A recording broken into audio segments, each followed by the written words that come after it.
All right, let's dive right into this explainer. We're going to break down exactly how you can turn today's absolutely daunting real estate market into a strategic ladder right toward your ultimate dream home.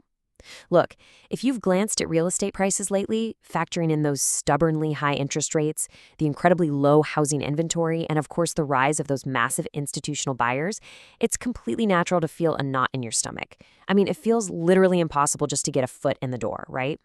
But today, we're flipping the script. We're moving from anxiety to a real, actionable strategy, and we're going to look at the exact mechanics of making this market work for you. To put things in perspective, check out this staggering comparison from Better Homes and Gardens. A century ago, your average home cost just $7,200, but today, it sits at an intimidating $360,000. That is just a massive, massive leap. And when you layer on top of that the realities of modern inflation, plus decades of wage stagnation relative to housing costs, well, it paints a pretty clear picture.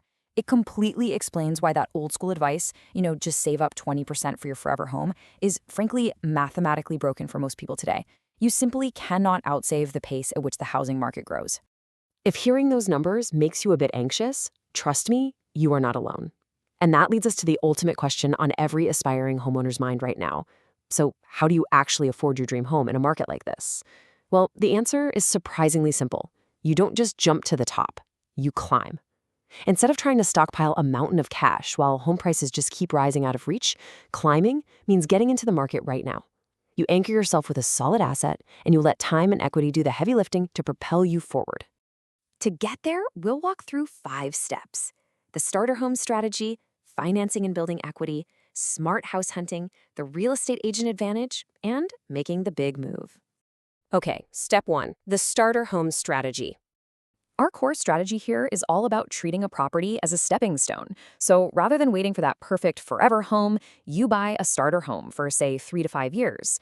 In that window, you're actually activating this powerful dual engine for wealth creation. First, part of your monthly mortgage payment pays down the principal loan, which essentially acts like a forced savings account. Second, historical trends show the market generally appreciates over time, naturally bumping up the overall value of your property. By combining that forced savings with market appreciation, you build up substantial equity. And then you literally bounce those financial gains right into your ultimate dream home. To actually make this work, you want to look for properties in up-and-coming neighborhoods that maybe need a little bit of TLC, and focus intensely on usable square footage rather than just tallying up bedrooms and bathrooms. Think about it like this. An ugly, radically outdated kitchen in a home with a fantastic open layout is a much better stepping stone than a beautifully renovated home that has a tiny, cramped footprint you can't easily fix. Cosmetic issues? Those can be updated over a few weekends with some paint and sweat equity, which instantly increases the home's value. But changing the fundamental footprint of a house, that requires massive, expensive structural engineering. You're basically looking for a canvas you can easily improve. Moving right along to phase 2, financing and building equity. Now, the absolutely crucial point here is understanding the vital difference between these two terms. Pre-qualification, that just gives you a loose sense of what you can afford. Think of it as a casual chat with a lender. Pre-approval, on the other hand, requires documented financial stability. This right here is your golden ticket. It means the lender has dug deep, we're talking W-2s, bank statements, tax returns, credit pulls, to verify exactly what they're willing to lend you. In a hot market, a pre-approval tells sellers you are a serious lock. Honestly, a seller won't even look twice at your offer if you don't have that hard documentation in hand. Just look at this real-world proof from Julie and Scott. They bought a pretty modest suburban starter home, built up equity for 8 years, and then leveraged a hot seller's market to upgrade. And they did it without ever having to change their son's school district.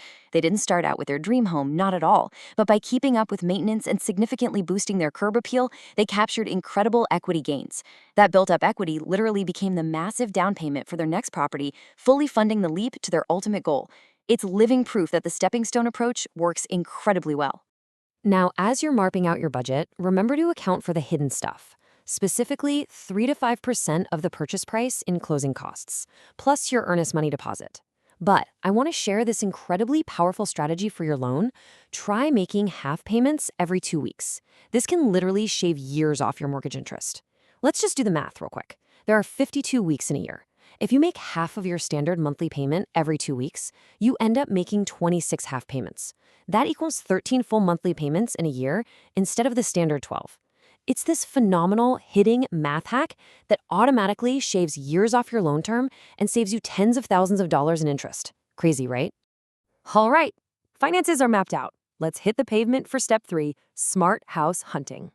Look, in a competitive market where up to 30% of purchases are all cash buys, buyers often feel immense pressure to do really risky things just to make their offer stand out.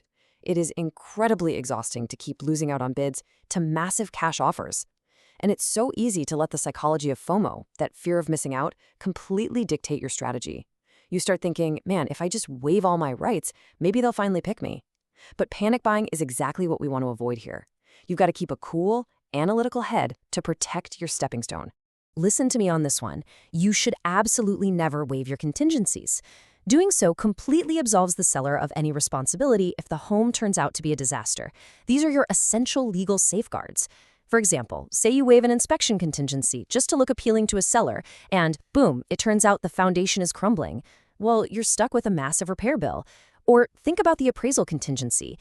If the home appraises for $20,000 less than what you offered and you waive that contingency, the bank is not going to cover the difference. Suddenly, you have to come up with 20 grand in cash out of pocket right before closing. Always, always protect your investment. And as you hunt, you've got to keep future costs down by aggressively shopping for home insurance. Shockingly, 1 in 3 people never shop around a second time after settling on their initial policy. I mean, it's so easy to just set it and forget it, right? But doing that means you are literally leaving thousands of dollars of stepping stone money on the table over the years. By reviewing your rates annually, bundling your auto and home policies, adding basic safety features, and making sure you aren't paying for things you don't actually need, like, say, earthquake insurance in an area that never gets them, you keep a lot more cash in your pocket to fuel your next big real estate step. Which brings us to step 4, the real estate agent advantage. Did you know a staggering 90% of buyers say they would use their real estate agent again?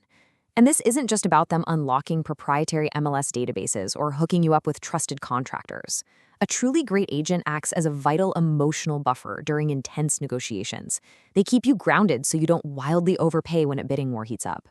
Plus, if you decide later on to hold on to your starter home and rent it out rather than sell it, which, by the way, is a phenomenal method for building generational wealth, many expert agents can seamlessly transition into acting as your ongoing property managers.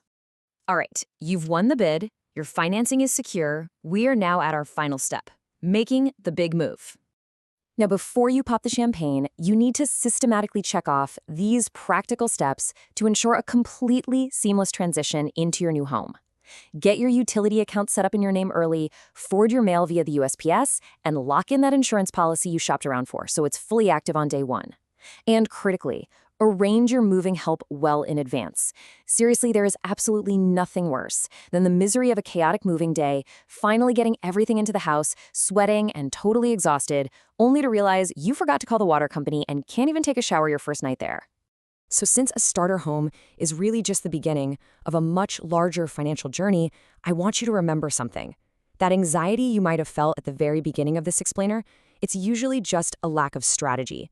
But now you hold the complete blueprint. So I'm going to leave you with this to chew on. What is the ultimate goal you want this incredible stepping stone to unlock for you? Is it that gorgeous house in the perfect school district? Maybe a massive backyard for the dog? Or just total financial freedom? Whatever it is, it's time to start climbing. Thanks for joining me on this explainer.